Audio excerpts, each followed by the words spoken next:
Okay, good morning, everybody. This is the Administration Projects Committee meeting for Thursday, June 2nd. It's 8:30 in the morning, and we will call this meeting to order. And we need to ask for a nomination, I think, officially for a temporary acting chair today. Teresa? Excuse me, since you've already got the mic and you started off so professionally, I would like to nominate Newell Arnerich. Thank you. I'll second that. Okay, thank you. All right, any further discussion? Christina, would you call the roll, please? I sure can. Chair Nowak, Vice Chair Butt, Commissioner Arnerich, Yes. Commissioner Geringer, Aye. Commissioner Kelly, Yes. Commissioner McGallion, Yes. and Commissioner Thorpe.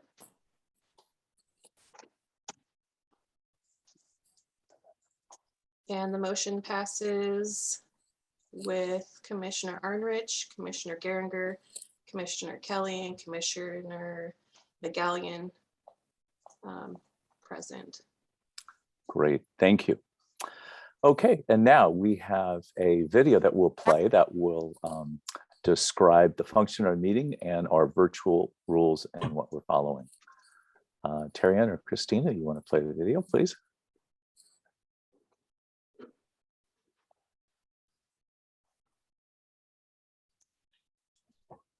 Due to COVID-19, this meeting will be conducted as a Zoom meeting pursuant to the provisions of Assembly Bill 361, which suspends certain requirements of the Brown Act. This meeting is being live streamed on the CCTA website. The chair will call upon members, staff, and other speakers by name. Please speak clearly and state your name before giving comments or remarks. Persons participating via Zoom with their cameras enabled are reminded that their activities are visible to viewers. Members participating by Zoom wishing to speak should physically raise their hand and unmute their mic when called upon. Members should mute their mics when done speaking. Citizens participating by Zoom wishing to speak should use the Raise Hand feature or dial *9 if participating via phone, and the chair or staff will call upon them at the appropriate time. Citizens will have 3 minutes to speak. After 3 minutes, staff will lower their hand and mute their mic. Participants via phone will be called upon by the last 4 digits of their phone number. It is requested that public speakers state their names and organization, but providing such information is voluntary. Written public comments received in accordance with the teleconferencing special notice for public comment guidelines are printed on the meeting agenda. If authors of the written correspondence would like to speak, they should raise their hand and the chair will call upon them at the appropriate time. All written correspondence received after that and during the meeting will be entered into the record. A roll call vote will be taken for all action items. Thank you for participating in a meeting of the Contra Costa Transportation Authority. Perfect, thank you for that. Okay, this will take us to item number 2, which is public comment. And this is an opportunity for anybody who's joining us today virtually to speak on anything that's not on today's agenda. And because it's not on the agenda, we cannot discuss it or take action on it. However, we can refer it to staff for further action and discussion. And we'll start with Christina. Do we have any written comments, public comments? No, we have not received any public comments. Okay, and if you would like to make a public comment, you will have up to 3 minutes to speak.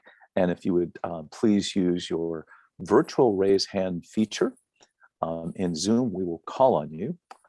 So is there anybody who would like to address our committee on anything that's not on today's agenda?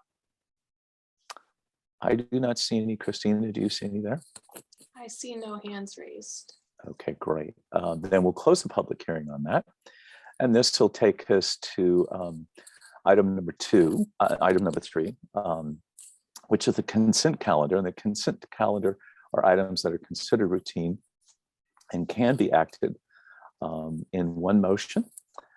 However, if there's anybody on our committee who would like to remove an item for discussion, we can do so. Is there anybody who would like to remove any at this time? Seeing none. Is there anybody in the audience who's viewing this today would like to remove any item for discussion or questions? If so, please use your virtual raise hand feature in Zoom and we'll call on you. Christina, do you see any there? I see no I hands do. raised. I see that. Okay, we'll close public comment on this item. And is there a motion to accept the consent calendar? No, I'll make a Chris? motion to accept the consent calendar as is. Thank you. A second? Second. Okay, it's been moved by Chris Kelly, seconded by Tim Gallion. Any further discussion? Seeing none, Christina, would you please call the roll? Yes, Chair Nowak, Vice Chair Butt, Acting Chair Arnridge, Aye. Commissioner Geringer, Aye. Commissioner Kelly, Aye. Commissioner McGallion, Yes. and Commissioner Thorpe. The motion passes with members present. Great. Thank you, everybody. And now this takes us to item number 4, which are our regular agenda items. And item 4A is our legislative update, which is always exciting. This is a great time of year to hear these updates. And we're going to start off with Lindsay to make the introductions. Welcome, Lindsay. Good morning, Chair and Commissioners. Yes, it's a really busy time, so we will try to keep the legislative update reasonable for this committee this morning. And I think we will start with our federal advocates. I saw Gus Maples with Ty Ginsburg and Associates just hop on screen. So maybe we'll start with the federal update and then we'll let Mark Watts dive into what's happening at the state level. So Gus or Great. Madeline, feel free to take it away. Welcome, Gus. Hi. Good morning, everyone. We've got some exciting news for CCTA, an update at the federal level. As I'm sure most are probably aware, the mega project application was successfully submitted to the U.S. Department of Transportation at the end of May. This is a new grant resource that was developed in the bipartisan infrastructure law, which President Biden signed last November. It's a new $1 billion program designed for large-scale projects.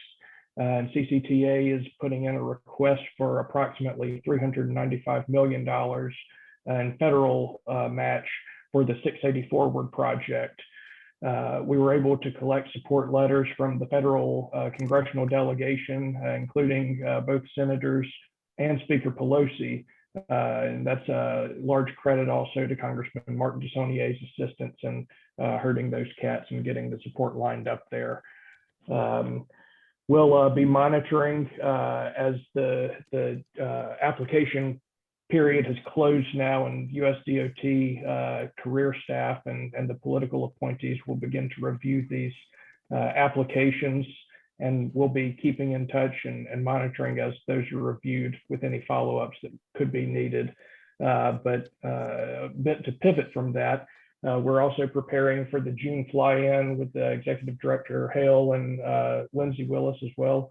This is another opportunity to drive home the support on that mega project application with the congressional folks, as well as the Department of Transportation officials. We'll be coordinating a bit with MTC, who's also, of course, endorsed as the only large application for the mega projects in the Bay Area, endorsed CCTA's efforts here. On another note, the House Appropriations Committee is scheduled to begin marking up its annual fiscal year 2023 bills beginning this month. The Senate Appropriations Committee will follow suit shortly thereafter, a bit later in the summer. This queues up the next round for the formula funding increases that are a part of that bipartisan infrastructure law across highway and transit programs, as well as put in a fresh round of funding for these grants like the mega projects, as in addition to RAISE and the other traditional transportation grants. We'll keep an eye on this as well as the committee meets and begins to mark these bills up. and then should hopefully become enacted possibly after the midterms. Imagine that there will be a delay in the quote unquote regular order, where it should be designed to be enacted by October 1st, the beginning of the fiscal year. But with election year politics in play, that could slip a bit. That's what I had on my end, but happy to let Maddie chime in with her insights as well, or turn it over for any questions if anyone has some. Why don't we, let's go to Maddie. That's exciting news, by the way. I just sent Mark Desaulniers a big thank you. Big deal. Maddie, let's go to you and then we'll go to questions.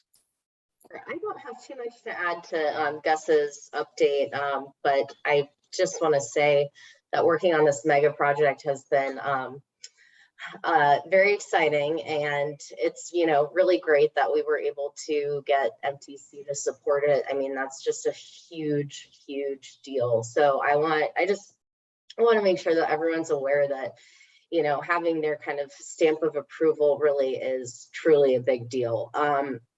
I think that's really it. You know, we're excited for some of the CCTA folks to come out to DC to have some meetings.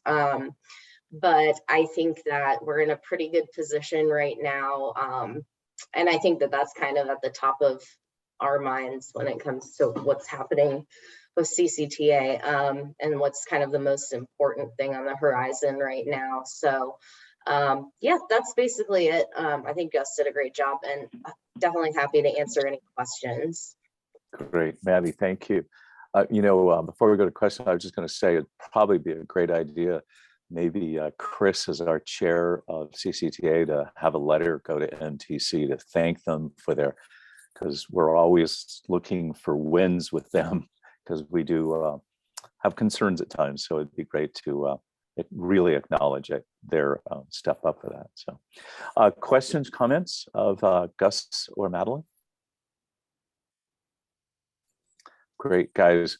I think we're just ecstatic of the legwork and getting Congressman Mark Desaulniers to really help out on this and bring it all together. So we should all just keep our fingers crossed and see how it goes. What do you think the timeline is for when they will get around to making selections, announcements, things like that?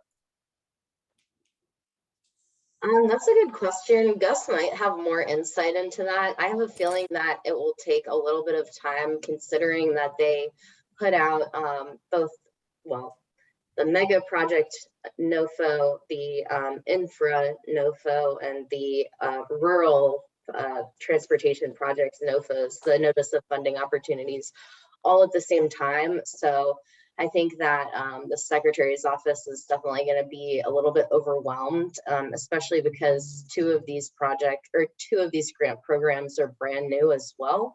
So I think that there will be some pretty intense vetting, but I guess if you have anything else to add, feel free. No, yeah, that's right. And in addition, of course, everyone knows they're also considering the Tiger Build, now called RAISE grants, at this time as well. So there's a lot of things under consideration in the Secretary's office. I would imagine, just thinking about, like I'd mentioned, it's an election year, there's probably a little bit of pressure to try to get these out before Election Day, at least make some awards. But of course, like Maddie said, the mega project grant especially is a brand new program that's taken some time to stand up and get the parameters in place for that. It'll probably be a pretty thorough review process as well, given the size of these applications, like our $395 million ask. Fantastic, really well done. Oh, great. Well, thank you so much. And we look forward to hearing as any kernels of information you get out. So thank you. Okay, Lindsay, back to you to introduce Mark. Thank you, everyone. We have Mark Watts, our state advocate, with us this morning as well. And I know that Sacramento has been really, really busy as we're in the thick of budget season, and bills are changing houses, and there are kind of 3 bills in particular that we are urging APC to take action on. And so with that, I'll let Mark provide a little bit more of an explanation. Great. Welcome, Mark. Thank you very much. There's a couple of small items I'm going to cover before I talk about 3 special bills. First of all, as Lindsay indicated, last week was the deadline week to move bills out of the fiscal committee. In other words, I'm sorry, off the floor. And it got a little confusing because, as you know and read about, there was an attempt to accelerate the change in speakership on that same day that was the final day. So it made it confusing, but we got through it. One thing that is apparent is 3 bills that we had briefly intended to discuss at the earlier May APC meeting moved out of the suspense file in mid to late May, and we're on the floor the last week. All 3 passed. I'm going to talk about those in a second and give you recommendations that Lindsay and I have come up with. But first, the most pressing good news that has emerged on the scene was late yesterday. The legislative leadership from both houses released a joint framework for the budget. And for transportation interests, they augment the governor's $5-ish billion that he had, or $9 billion that he proposed, which included the high-speed rail 4. They are augmenting the $5 billion in general fund funds from the surplus to a proposed level of $10.9 billion. A little short of where some organizations have been pressing, like MTC was asking for 16 to 20, but nevertheless, it's a really important move for California to see the legislature put almost $11 billion of the surplus into transportation programs. That's the good news. I don't have any details, so I can't tell you exactly where it's going to go. It's going to emphasize rail, transit, ATP, climate adaptation. But I also noted that they indicated there will be some funding for solutions for congested corridors as well as trade corridors. So it looks like it's a healthy mix of project allocations that's intended to be funded by this $10 billion, $11 billion. Going on now, after the, or as the appropriations suspense file was nearing its hearing date, staff asked me to do a quick summary of the 3 bills that the industry up here is calling the 3 bad bills. And we talked about some earlier, but I want to walk through briefly the 3 bills that are threatening the allocation of state and local funding for projects on the basis that we have been used to for the last, well, since SB 45 was approved back in the mid 90s. The first bill is Assembly Bill 1778 by Christina Garcia.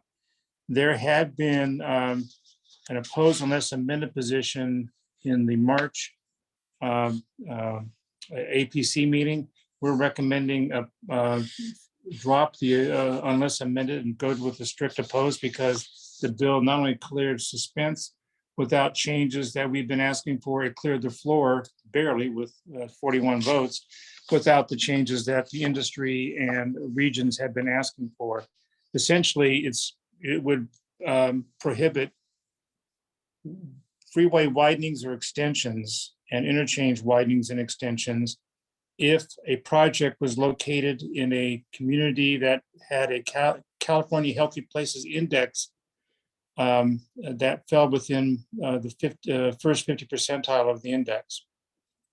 Not only would it prohibit the project from moving forward, Caltrans would be denied the use of highway funds, transportation funds, and reimbursable funds, and would be also prohibited to undertake any work by their staff, for example, encroachment permits, if we were trying to do something on our own. So it is not, there still are ongoing conversations with the author's office, but we think that it's a short lead time to the hearing later in this month. So we are recommending a strong oppose without concern about the amendments. If we can work out amendments, we could come back and let you know, but I think we need to have a strong oppose. The second bill really, when you dig down into it, targets self-help county sales tax expenditure plans. It requires MPOs to prioritize projects within a sustainable community strategy that's prepared by the MPO.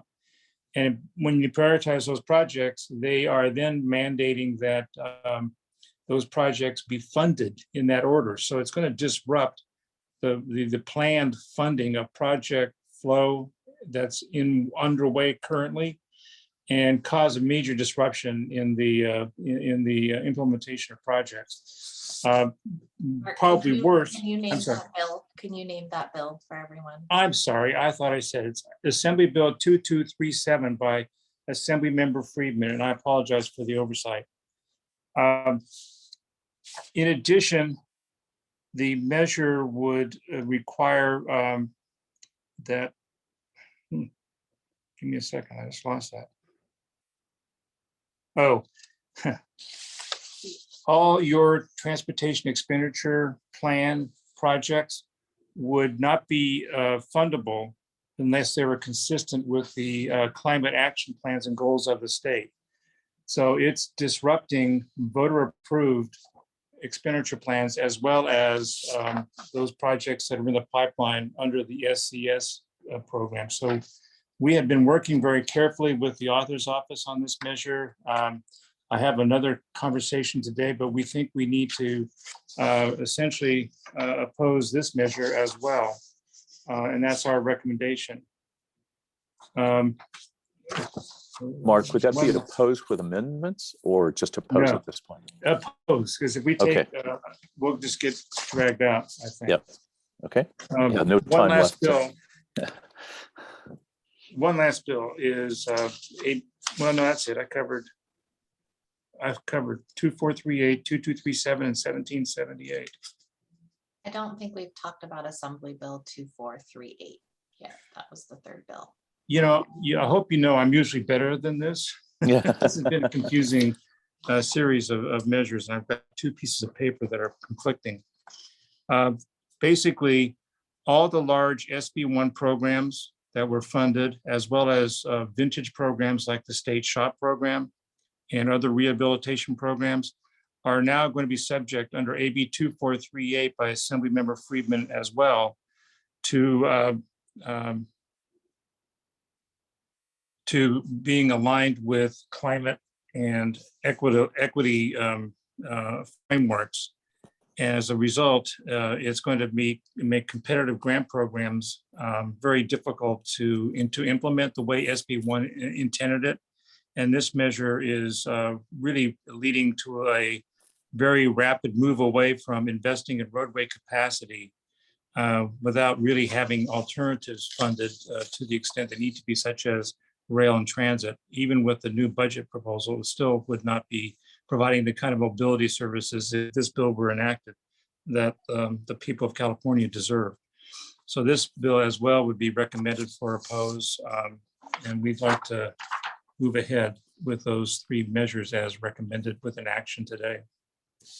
Okay, great. And I apologize for the confusion. No, Mark, it's a very busy time right now, and you've got meetings today, and trying to keep track is that's why we have you. But anyway, thank you. Lindsay, did you have anything else to add before we I just talk about? wanted to add that the Self-Help Counties Coalition, which is all the counties in California that tax themselves with sales tax for transportation improvements, are all aligned on an opposed position. Oh, to that's these great. three bills.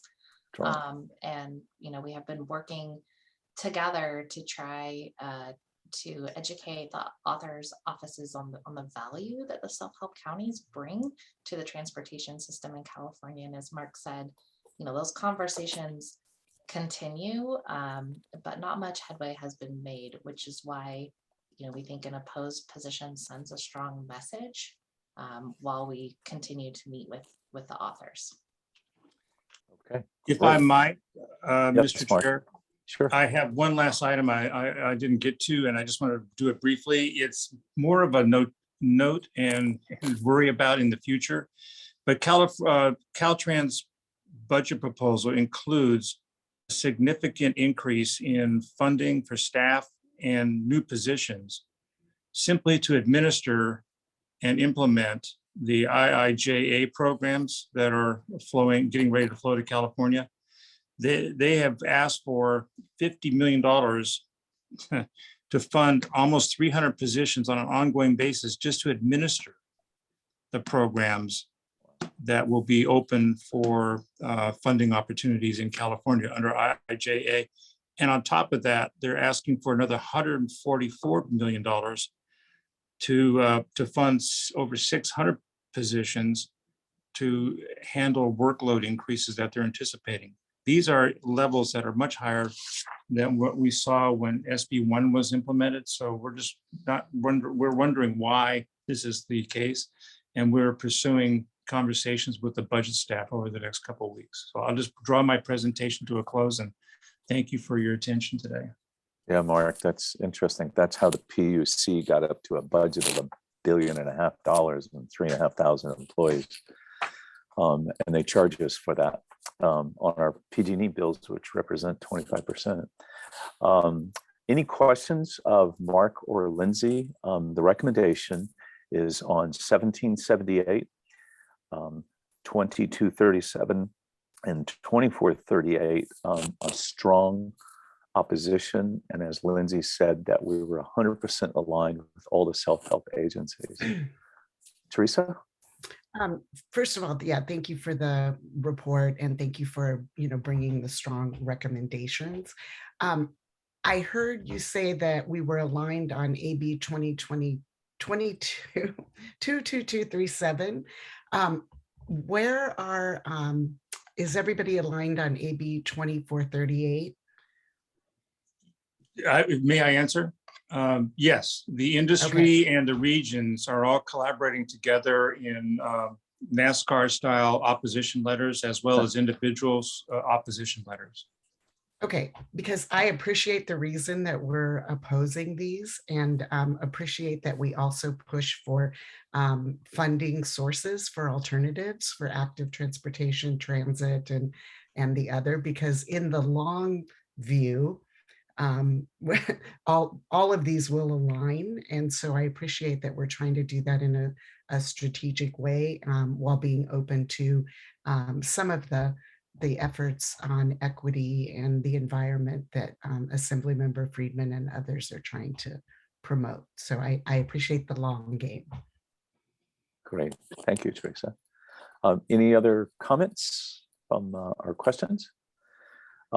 Let's do this. We'll now go if there's any public comment. We'll start with Christina. Were there any written comments received on this item? We did not receive any written comment. Okay. If there's anybody here joining us today virtually that'd like to speak on this item, please use your virtual raise hand feature in Zoom, and we will call on you and give you up to 3 minutes to share your thoughts. Is there anybody who would like to address the committee on this? I do not see any. Christine, did you? I see no hands raised. Okay, great. Then we will close the public hearing and it's back before the committee to somebody would like to make a motion. I'll move the staff recommendation and consultant recommendation on the 3 bills. I'll second that. Great. It's been moved and seconded. Moved by Geringer, seconded by Kelly. Any further discussion or comments? Seeing none, Christina, would you please call the roll? Yes, Chair Nowak, Vice Chair Butt, Acting Chair Arnridge, Aye. Commissioner Geringer, Aye. Commissioner Kelly, Aye. Commissioner McGallion, Aye. Commissioner Thorpe. The motion passes with the members present. Great. Thank you, Christina. Appreciate that. And this will take us now to item number 4B. And this is seeking approval resolution 2210A, which would adopt an interfund loan policy, office procedure number 16, which will help support auditing, compliance, and good accounting principles presented by none other than Brian Keller. Brian, welcome. Good morning. How are you this morning? Today we'll be discussing the approval of the authority's interfund loan policy. Let me get it to full screen mode real quick. And as I'm Brian Kelleher, the Chief Financial Officer. And as you all are aware, we approved tonight on the consent calendar the 2022 strategic plan. And part of that, there are some pinch points from a cash basis point within the transportation division. There's many programs in there. And just as a general overview of Measure J, all of you already know all of this.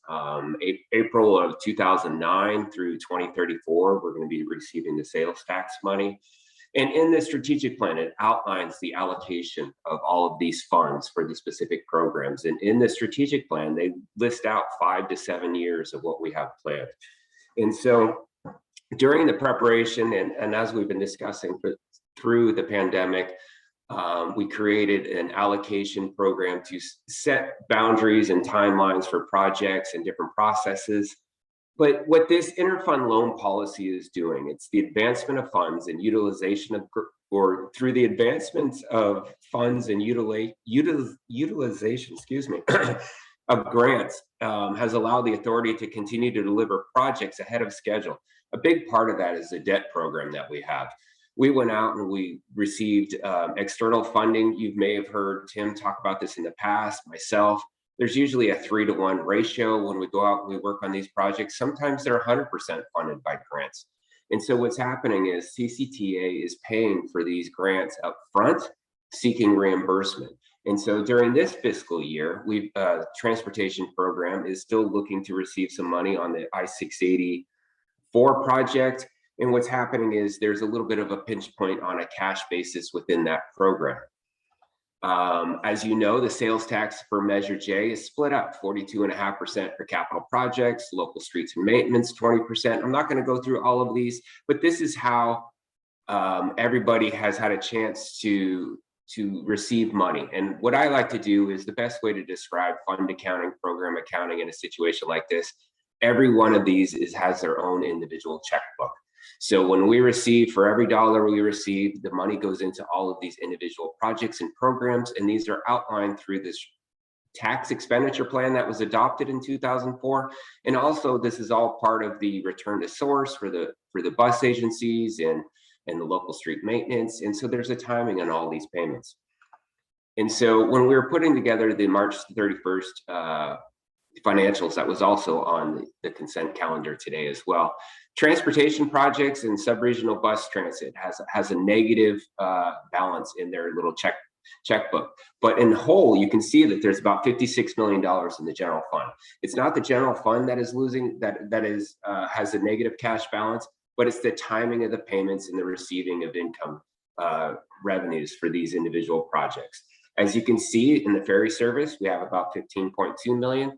And transportation for livable communities and projects, TLC, has about 17 million. In addition, there's other programs in here that have an accumulation of cash. As we talk about the budget next after this item, it's all about the timing of when we collect the money, when we deliver the projects. There's a lot of return to source through the local street maintenance, as well as the bus programs and other programs that we have here at CCTA. So we're proposing to do internal borrowing for Measure J programs that have sufficient reserves. Several of the authority programs have accumulated cash reserves as the authority awaits local agencies to plan and deliver projects and programs authorized under the Measure J expenditure plan. Take the TLC program, for example. We've received several $1 million since 2009 when we implemented, and when we'll deliver will be in years to come and maybe after 2034. So there's an accumulation of cash in there that once that has the availability to loan the transportation division sufficient funds to keep their programs going. So the establishment of an interfund loan policy is a very prudent financial management over the interfund loans that will designate to the board, will designate to Tim as well, the ability to go in there and make changes as needed. Prohibited uses, that's very important. We will not do any interfund loans that will create any kind of structural budget concerns or move money from any programs and not return it to where it needs to be. We want to be fully transparent on that basis. And so I've just highlighted in the staff report, there was a deep dive into all of these different things in the policy, but just short-term loans. They're done by many agencies. It's a timing of reimbursement. And so what we're looking to do, we'll probably focus more on number 2 and number 3. Number 2 is probably where we're going to be going first as we close out the fiscal year. We'll be receiving money from the state of California, the federal government on some of these things, and we should be able to recoup the cash that's needed to put back into the program. Number 1 is an interfund transfer. That would be a change in the transportation expenditure plan. There's no need to do that in the immediate future, but we wanted to keep it here in case there was something that ever happened down the road as the authority matures through 2034. We will come back to the board if there's any kind of loan that will be done. And again, any of these interfund loans will have an interest rate component to it to make sure that everybody receives any lost revenue and make sure that all funds are paid back in whole. So with that, staff seeks approval of Resolution 2210A, which will adopt the authority's interfund loan policy, office procedure number 16. Any questions? Great, Brian. Wow, thank you for that. Really well done. If we can maybe, go back to screen here. Let me get everybody back here. Okay, great. Any questions of Brian from committee members? Seeing none. Okay, let's open up the public hearing. Christina, do we receive any public comment on this item? We have not received any public comment. Okay, great. Is there anybody here in our virtual viewing audience who would like to make public comment on this? If so, you would have up to 3 minutes, and please use your virtual raise hand feature in Zoom, and we will call on you at this time. I do not see any. Christina, do you? I see no hands raised also. Okay, great. All right, then we will close the public hearing, and it's back for discussion, action by the committee. No, Chris? yeah, Yes. I'd like to make a motion that we pass the resolution 2210A. Perfect. And Is there a second? Happy to second it, Geringer.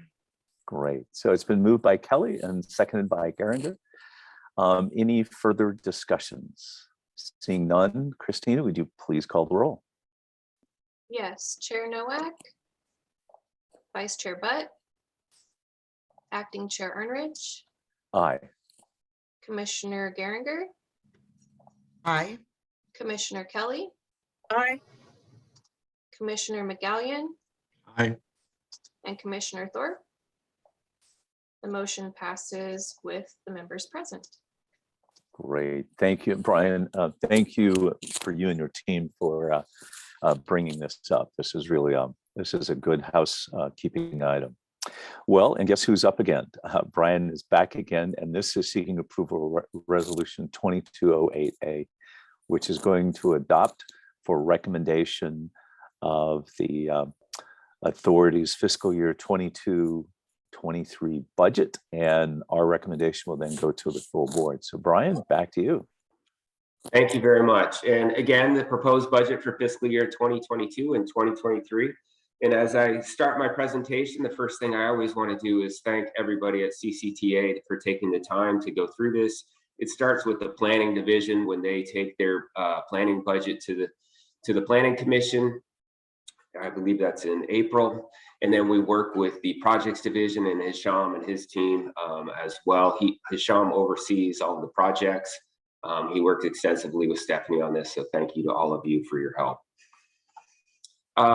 Just a proposed summary of changes is sales tax. Sales tax at the top, it's the item of discussion for CCTA. That's what we're all about. Right now, our proposed budget in this fiscal year 2022 is $108 million. But based on the activity since we started the mid-year budget, we thought it would be about $108 million, but the sales tax numbers are exceeding all expectations. And right now, my expectations in looking at, we have 9 months of revenue so far is close to $90 million. We typically have about $21 to $24 million in the final quarter of every year. So we're going to be closer to about $112 million potentially for this year. In all of our sales tax projections, we work extensively with HDL, and it's not just a random number that we come up with. They individually look at every single business category, set some expectations, and it's exceeding their expectations as well. And so with all of the all of the changes that we're seeing, we're going to go with a conservative estimate of about $110 million right now for next fiscal year. Then we have all of our external funding, the federal, state, and local revenues. This is a component that kind of set the stage for the internal loan policy. As you can see, there's a lot of money that's reimbursements. So we go out there, we do the construction work, we do the program work, and then we seek reimbursement. So it's usually a timing of funds that come in to reimburse everything for us. Investment income, it's very low. Investment returns for us, we're in a lot of investments in US Treasury, so the return is kind of a little lower. No risk there. We're kind of staying, we worked with our investment advisors to come up with a number, and so we're going with about $621,000. Other sources is a large number, $17 million. You can see it's a change of down about $10 million. Other sources is the accumulation of sales tax revenue from earlier years in Measure J to delivering projects at this point in time. The project section, which is the capital programs, as you know, they've completed pretty much completed the I-684 interchange. That was one of the large decreases. You can see that's down about $8.3 million. The program section, in there is an increase of $12.6 million. The program section is usually 100% tied to the delivery for the bus and the LSM program, the return to source funds, but in there is the PED bike program. And the PED bike program is the Iron Horse Trail overcrossing in San Ramon. That's about $9.6 million. So with the increase in sales tax, that project particularly, and a couple others, that's the $12.6 million increase. The planning section, planning is working on a number of new items. And so there's an increase in there about $1 million. We'll cover some of those items as we go through the following slides. Administrative section increases about $206,000. The main components we'll discuss later on again are rent and then some salary increases as well. Debt service is an increase of about $2.8 million. It's only the timing. In June of 2021, we refinanced the bonds, and so it deferred. We paid some interest up front. So therefore, we're catching back up on the interest payments for this year. And as we look to next year, it's going to go down about $1 million in the 24 year. So historically, sales tax, I'll quickly go over this. You can see that we've had some great returns over the years. During the pandemic, we thought it would go down quite a bit. We've rebounded. Our numbers are exceeding the strategic plan numbers right now, which is really good. Capital projects increase for Innovate 680, $7.4 million. McCollum Overcrossing out in Brentwood is about $4.8 million. And then again, reimbursements, as we keep talking about, reimbursements for capital project is based on project status and timing on reimbursements. The authority pays for some of these large construction contracts within 5 days, but then by the time we get reimbursement is about 60 days. So that is quite a challenge. The good news in here, if you look down at the funding sources, ECRFA, and that's the funding for the McCollum Overcrossing, Hisham worked diligently with the county. We received $11 million up front. So as we have these expenditures happen on a quarterly basis, we can reimburse ourselves from the deposit account that we have on hand. Some other changes, federal monies have increased. We have a lot of programs on the Innovate 680. We also have some state funding increases. ECRFA, again, which I already mentioned, is the McCollum Overcrossing. And other funding is local sources like MTC, other cities on the capital side. So other funding that the authority will be receiving is federal surface transportation of about $1.1 million, and that's for the planning division. That's about the same every single year. Contributions from MTC for the SR4 express lane study is about $50,000 as they continue through their study there. And then on the planning side, the CMA, the Congestion Management Authority, the local agencies have about $480,000 commitment that will return to CCTA. And again, it's all on actual costs. So as we budget for all of these consultants and different studies that happen, if they don't complete them all in this year, it could be $200,000. So there is some changes there. And then also motor vehicle registration surcharge, which is our TFCA funding, is about $1.6 million. And that's to support other programs that we have. And then also other revenue for CCTA is there's a contribution from the Special Revenue Fund Go Minimum. That's $333,000. And again, that's for AMG for their ITS support that they're going to be planning on doing. And as we mentioned, the city of San Ramon has a contribution of about $6.7 million for the Iron Horse Trail overcrossing. That's city funds and STIP fundings that CCTA will be billing them. As we talked about the funding, we also have the capital projects, which is about $42.4 million. And then again, on the capital programs, we have about $34.7 million in external funding that we will seek reimbursement on. So at the end of the fiscal year, we'll spend about $7.7 million of Measure J funds to support these projects. As you look at this, federal funding is about $8.4 million. The biggest component is the $17.6 million. Again, AGRIFA, $7.3 million. And so you could look through this and you can see the Caldecott all the way down to the Richmond Parkway, some external funding and some project management oversight. And if you wanted to look at the difference between the two fiscal years for the capital projects and some of the sub-regional and countywide capital maintenance programs, you can see the major changes. I-680 SR4 interchange project is going from 22 million to 11 million. They have some future phase work that's going to be done out there, and some federal and some state funds that are on that program as well. The bypass elements, again, that's the McCollum overpass. And this is based on current projections by the projects team. A major component for CCTA is the authority salaries and benefits, about $5.3 million.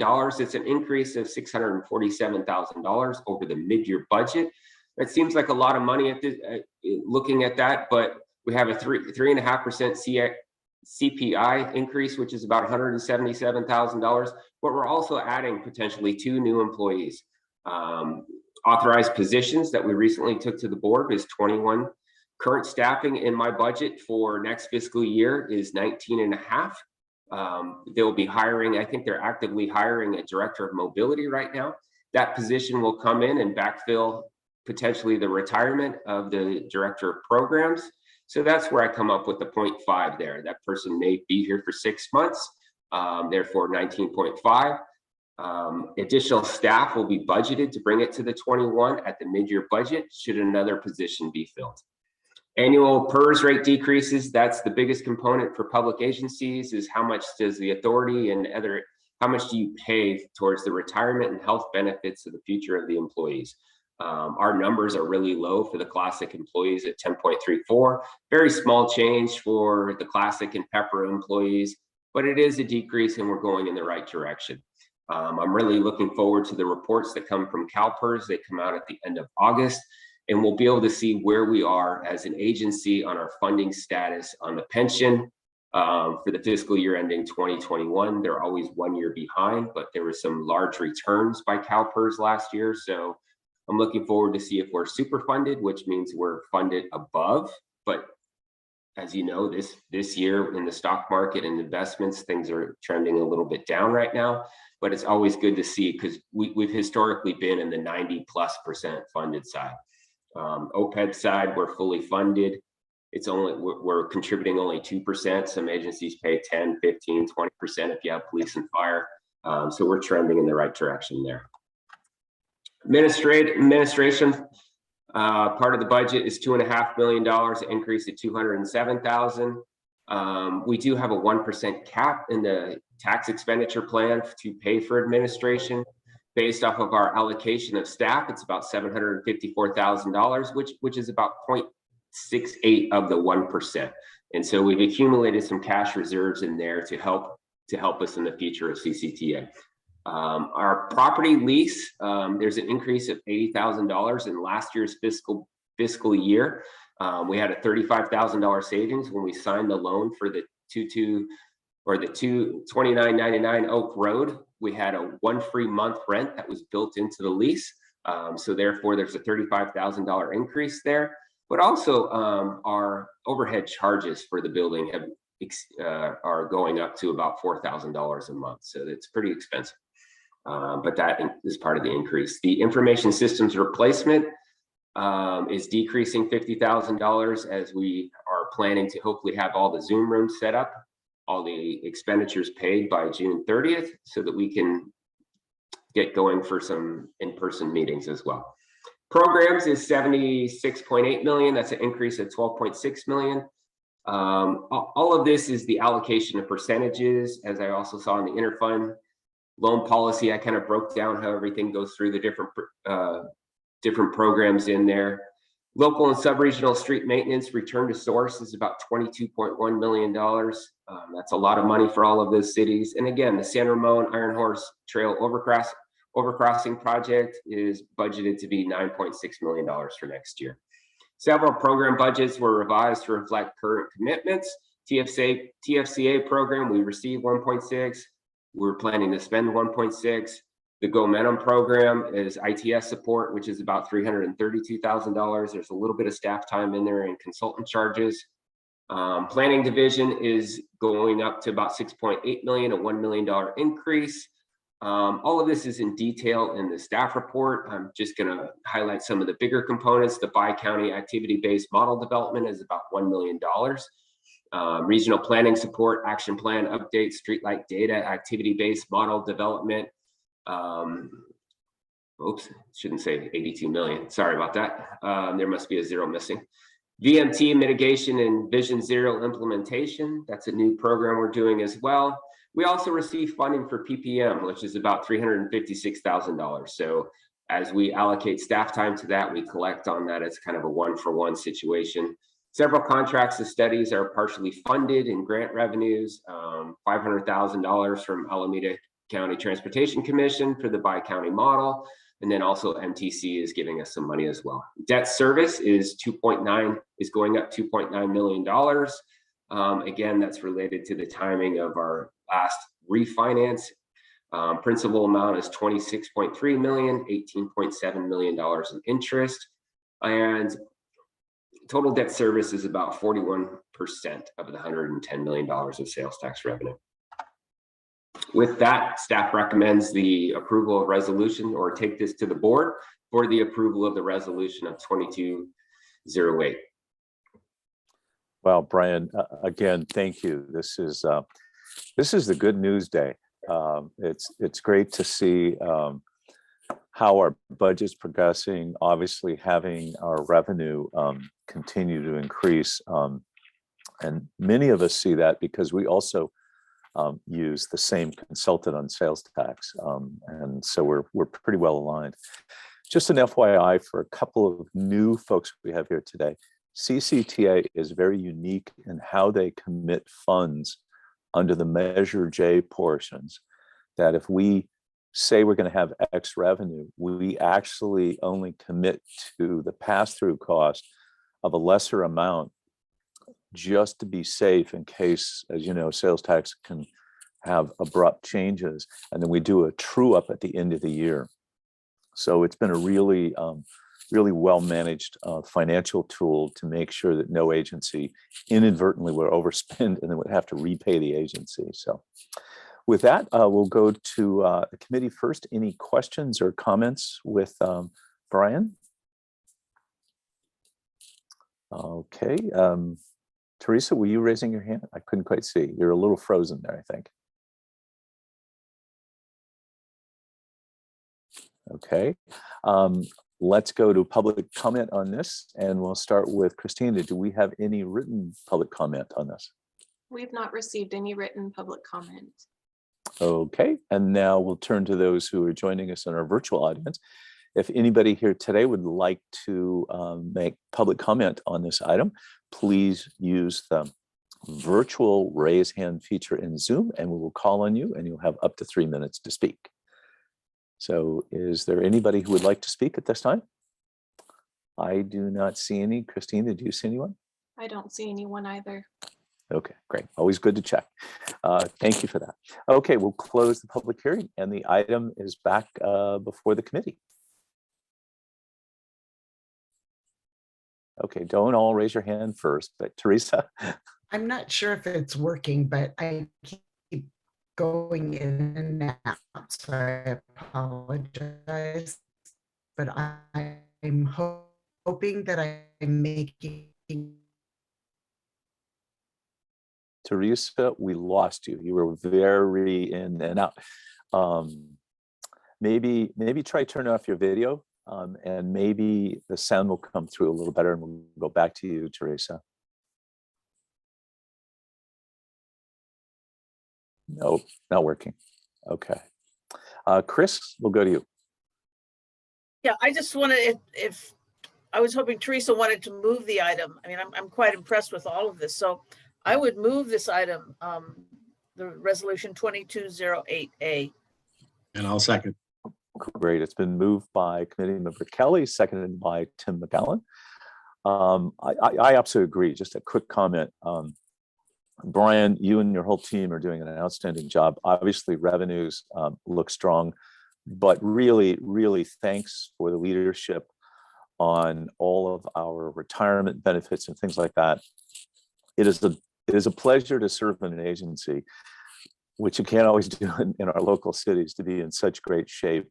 And again, we have an event horizon in 2034, and we know we are going to go back to the public to do an extension, but we have to plan for the present. And even without that event horizon, I think that's just the attitude that we've taken in how to manage our resources. And with that, if there's no further comments, seeing none, then No, we I will just want to say, I just want to second what you say, Brian. You do a superb job here with the finances. And it's very clear. You make a great presentation. So thank you. Thank you very much. Thank you to both of you for your comments. I couldn't do it without the leadership of Tim and the support from the rest of the staff here. Excellent. Okay, Christina, would you please call the roll? Yes, Acting Chair Arnrich, Aye. Commissioner Geringer, Aye. Commissioner Kelly, Aye. Commissioner McGallion, Aye. and Commissioner Thorpe. All right, the motion passes with members present. Great, thank you. And by the way, Teresa, we can hear you perfectly now, so thank you. Thank you. And thank you, Brian. Sorry for the technical difficulties. Great. Okay, well done. So this item was a recommendation to go to the full board, and we will then see it on our regular agenda. Okay, this takes us to item 4D, our last regular item. And this is under Program Project Management Services and authorization to execute Amendment number 1 to Agreement number 526 in the Advanced Mobility Group, AMG, for continued project and program management services and program control services. And Hishan, it's all yours to present this. Thank you, Mr. Chairman. Good morning, commissioners. The project and program management consultant has acted historically as an extension of the authority staff. This basically allowed us to deliver a large and complex program despite our relatively small size at the authority. Just in the past month, AMG spearheaded the effort of putting together the mega grant that you've heard about. The mega grant application basically seeking $395 million in federal money for I-680 projects. This is a very complex application that required a lot of resources. We probably wouldn't have been able to do it alone without the AMG help. I also want to note that AMG helps all departments at the authority, including planning, finance, projects, programs, as well as external affairs. Our current agreement with the AMG was approved by the authority board back in 2019, June 2019 to be specific, after going an RFP process. This allowed AMG basically, after they were selected, to provide us with their services for the past 3 years, from July 1st, 2019 through June 30th of 2022 of this month, basically. The RFP gave the authority the option to extend the contract by up to 2 years. Extending the agreement now will ensure continuity of the work on projects development as well as closeout activities, continuation of support on the TDM program, and advancement of the authority Intelligent Transportation System program. Staff is seeking authorization for the chair to execute amendment number 1 to agreement number 526 with AMG in the amount of $8,737,423 for a new total agreement value of $26,797,910. Approving the amendment will allow AMG to assist the authority with various tasks, including the closeout of constructed projects such as the 680 southbound carpool lane, the Highway 4 East widening and the interchange at Balfour, oversight of project development activities on future phases of the 684 interchange, the Iron Horse Trail overcrossing at Bollinger, and as well as the State Route 239, among others.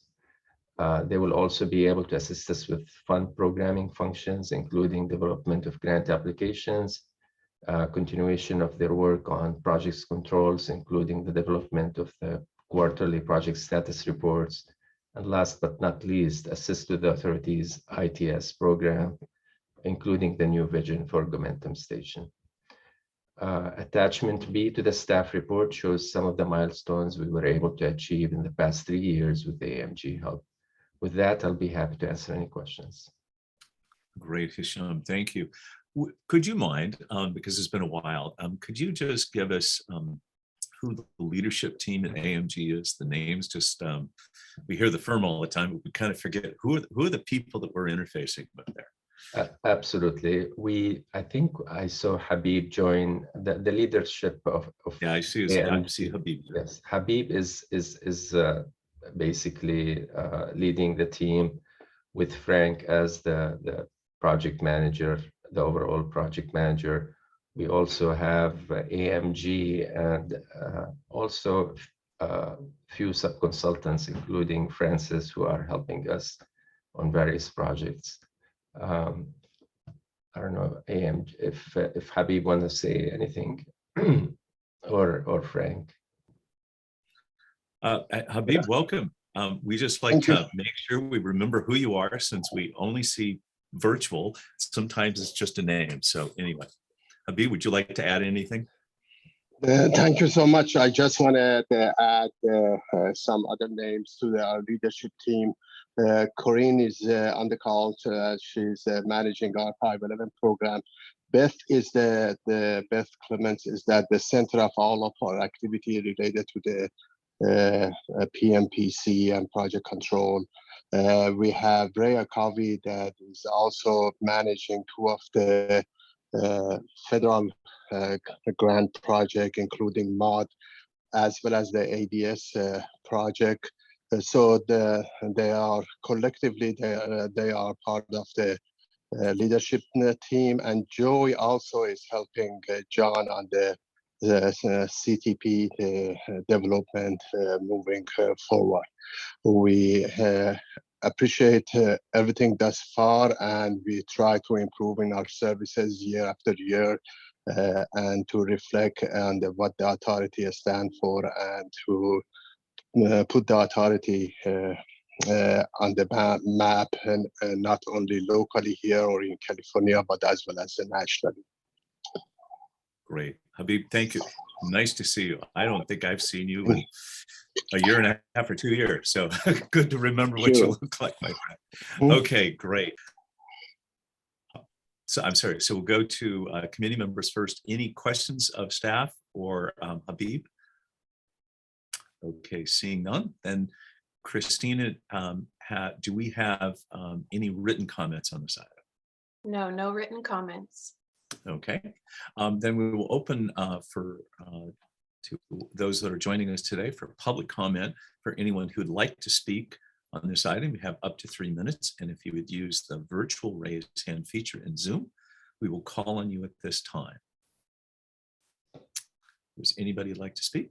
I do not see anybody. Christina? I see no hands raised. Okay, great. Then we'll close the public hearing on this item, and it's back before the committee for comments or action.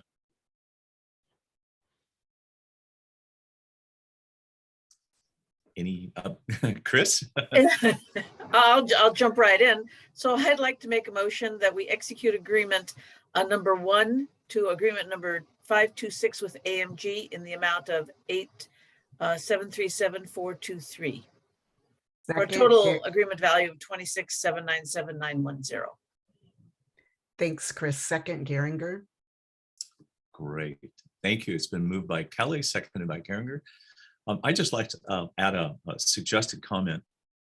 Just as Habib jumped in there to kind of give us the team leadership, you know, given that this contract is program management and things like that, it would be nice to have at least an annual or semi-annual report from them, because they're our outside. They're like part of our family. They're an extension of our organization. It'd be kind of great to hear them do their own summary.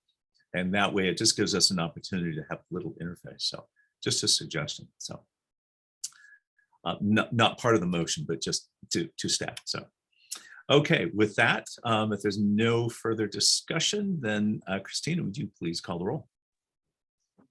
Yes, Acting Chair Arnridge, Aye. Commissioner Geringer, Teresa, did we hear Teresa there? we can't hear her. Teresa, if you want to vote yes, could you use your raise hand feature? Maybe that will work if you can hear me.